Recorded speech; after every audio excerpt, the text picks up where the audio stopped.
You're listening to American Hope Radio. I'm your host, W.L. Laney.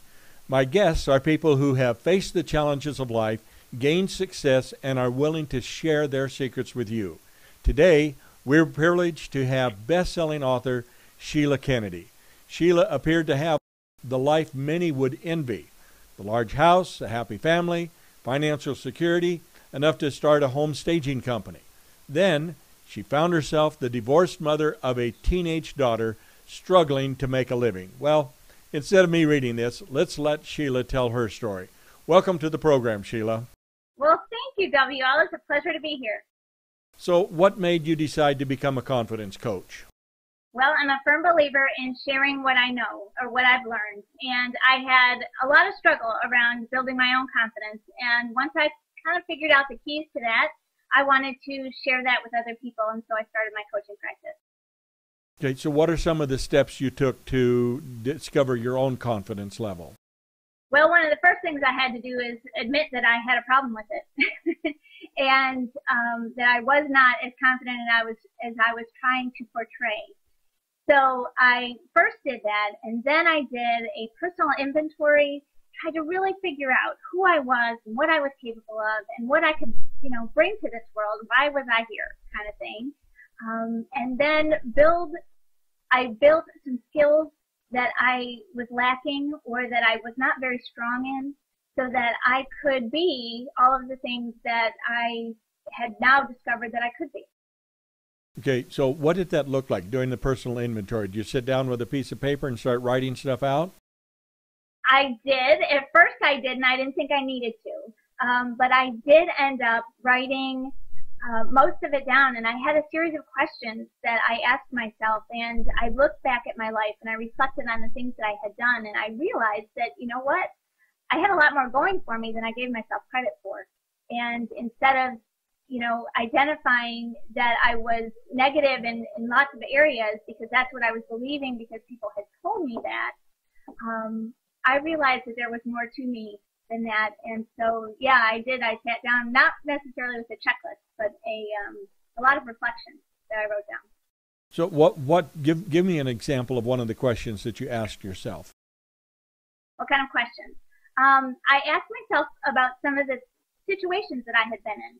And how was I happy or content with the outcome? And what did I do to create that outcome that was, beneficial?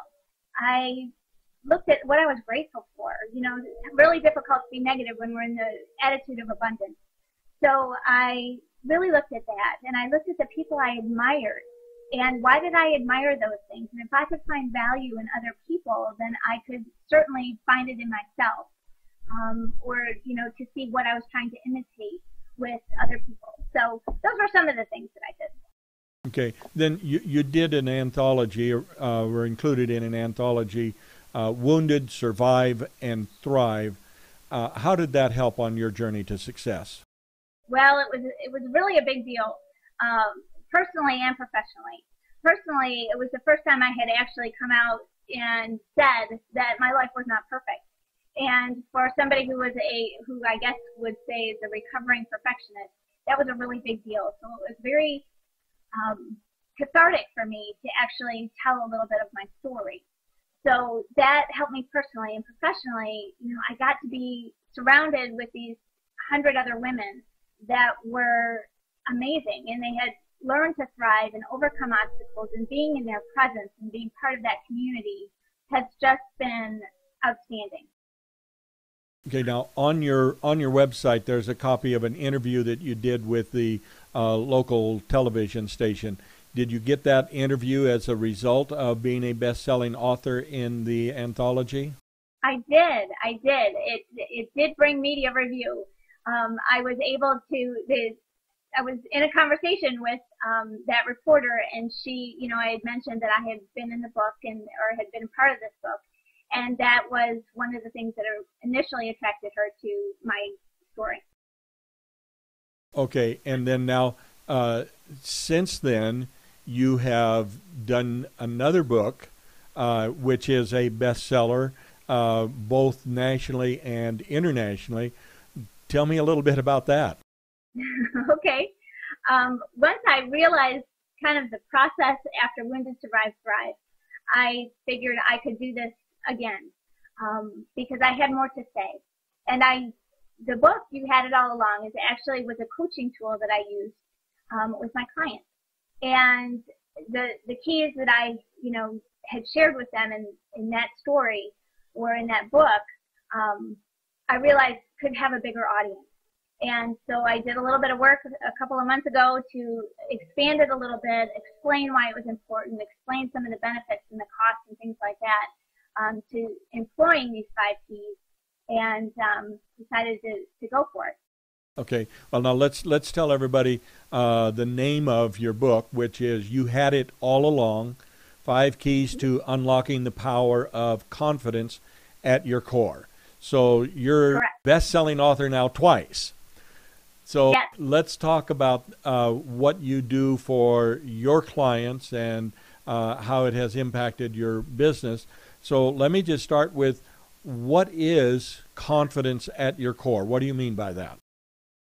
Well, I believe I identify it as an unshakable faith in your ability. And I think that there are so many of us walking around thinking we're supposed to be something we're not, or we settle for being good enough. And we forget that we've been given everything that we've needed to have a fabulous life, an amazing life, and to have influence. And so in order to manifest that, we have to believe in that. And knowing that you have all the tools that you need. And if you don't possess something that, or trait or a quality that will help you, you know where to find it. And knowing that whatever kind of day you've had, you can survive it. You can overcome it because you've had it all along. Okay, so when you're talking about confidence at your core, then are you really dealing with the subconscious nature of man? Yes, I do believe so. I think that it's a conscious decision, though. It is in our subconscious. We were born with it. It is something that, we were wrapped up with when we were born. I absolutely believe that. But I think that we bury it and we forget about it and we listen and we get held hostage to the negative opinions and events that have happened in our lives. So we ignore it. And so it's about digging it up out of that subconscious and bringing it to the forefront so that you can achieve whatever it is that you want to. Okay, because people don't act on what they know, they act on what they believe. And so you're saying that we have that confidence, that we're born with it, and yes, it gets buried due to influences and parents telling us that we're never going to amount to anything, or being bullied at school, or all of the things that happen to people that robs them of their confidence. And what you are teaching people is how to restore that consciousness and that confidence to the surface? Absolutely. Absolutely. And what's very cool about what I do is all self-evidentiary. So you look at your own life. You look at the things that you've done, the people you've interacted with, how you've behaved, how you've reacted, the choices you've made, and you see that you do have this. You are capable. You have abilities. You have gifts. You have talents that were designed just for you. And it's just a matter of employing them. Okay, so how do you tell if a person really does have confidence or not? I think that once they realize that, it's part of a 5-step process, if you will. You look at it first, and then we look at your communication skills, and we see how you are communicating with yourself and with other people, because that is vital. Then we look at how the boundaries that you've drawn, and if you're not drawing them, and how does that manifest? Because we have to protect that value that we've just found, right? And we look at your environment. That's vital. It's very important to have that inspire your success and inspire that confidence. And then we look at reframing your choices. And sometimes we just think that we only have one choice, and that's absolutely not true. We can't always choose ourselves out of a situation, but we do get to choose our reaction. And that's a very powerful component to claiming your confidence. Absolutely. So how do I make those, I guess, first of all, how do I determine what my choices are rather than just sitting back and saying, well, I either do this or nothing? How do I open it up so I see my other opportunities? Well, I think we have to train our brains to look at different sides of it. You know, unfortunately, most of us default to the negative.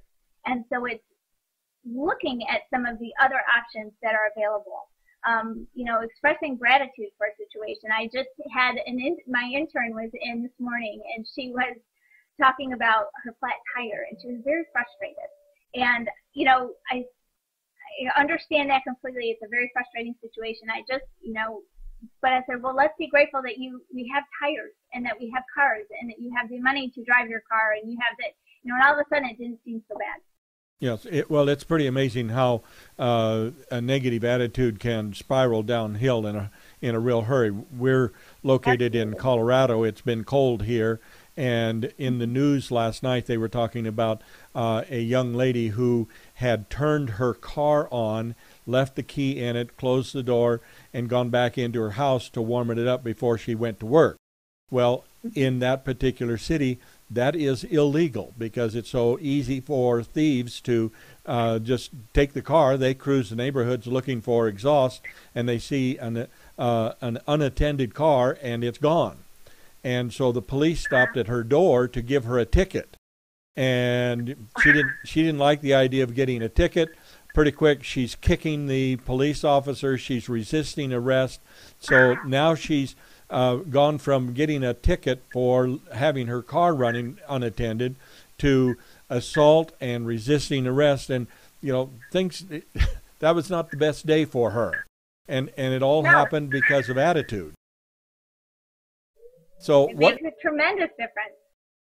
So what's the benefit then of having that self-confidence at your core? Does that keep me more positive?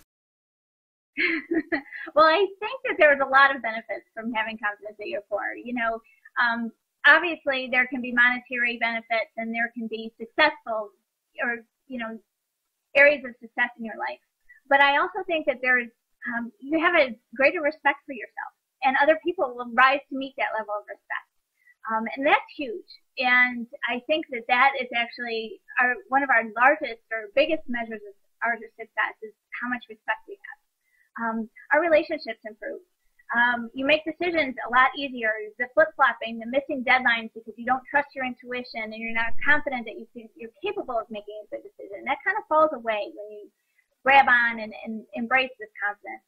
You find your voice. You're not afraid to express your opinions. Okay. And I think that's a big deal for a lot of people. You know, how many times do we just defer to the opinions of others because we don't really want to express who we are or what's important to us? I see a lot of health benefits. There's a decrease in stress. There's a lot more energy because instead of fighting the negative forces in our head all the time, we have energy to be creative and productive. So we're getting more done. And, you know, with lots of tired people walking around and very busy people, that's a big deal.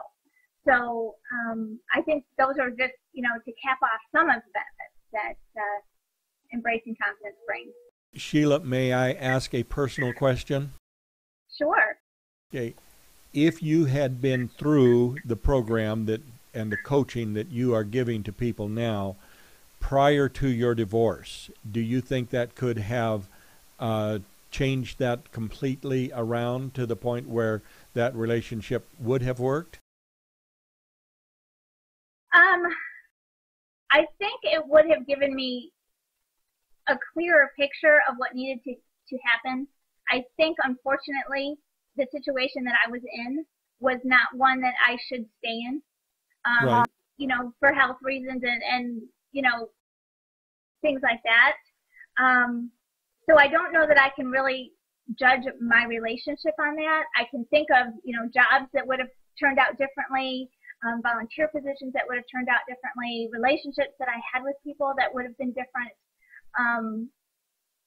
I would have probably had a lot more I would have had a lot more confidence to actually get out of the situation I was in a lot sooner, and known what needed to be done and been able to support myself in a different way if I had walked through my program before that.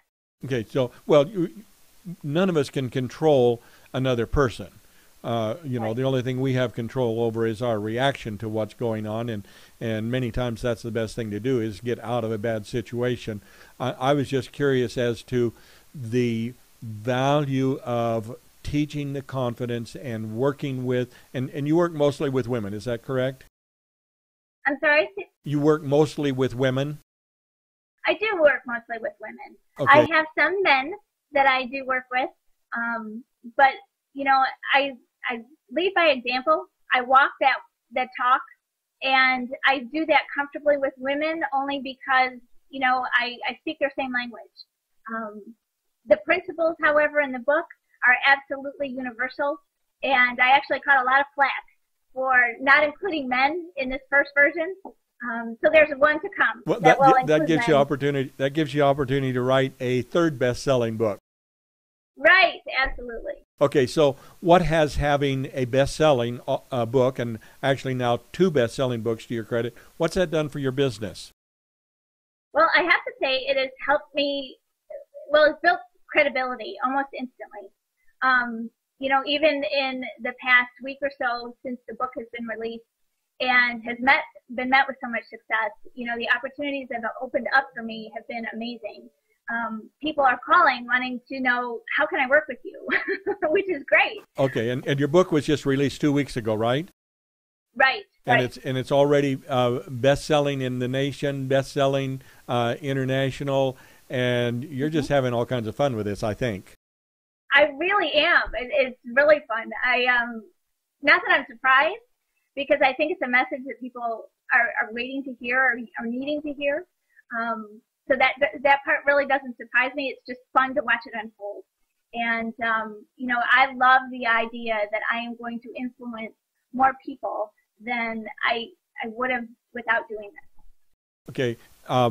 Sheila, what one piece of advice would you give to people who are considering whether they should write a book or not? Well, do it. Why don't you write it? Because, and I tell you, we don't have to hesitate and wait for an answer. You know that right up front. No, just do it. Okay. I think that there's always going to be somebody who needs to hear your story, and it may not become evident to you right now where you're sitting. You may not have met that person, but you may have the opportunity to influence somebody in a way that you never expected. And so write your story, share it, and, be that influence that you were designed to be. Okay, so 1 year ago today, would you have ever guessed that you would be where you are now as a best-selling author? No, I really didn't. I had no, it was always a dream of mine to be an author. I never imagined that I would be in the place that I am today. Well, Sheila, thank you so much for being with us on the program today. You've been listening to American Hope Radio. I'm your host, W.L. Laney. My guest is Sheila Kennedy, author of You Had It All Along, 5 Keys to Unlocking the Power of Confidence at Your Core. Again, Sheila, thank you for being with us. Thanks so much, W.L. It's been a pleasure. You have been listening to American Hope Talk Radio with W.L. Laney. Questions and comments can be emailed to wl@wllaney.com. Go to www.wllaney.com for more programs like the one you heard today.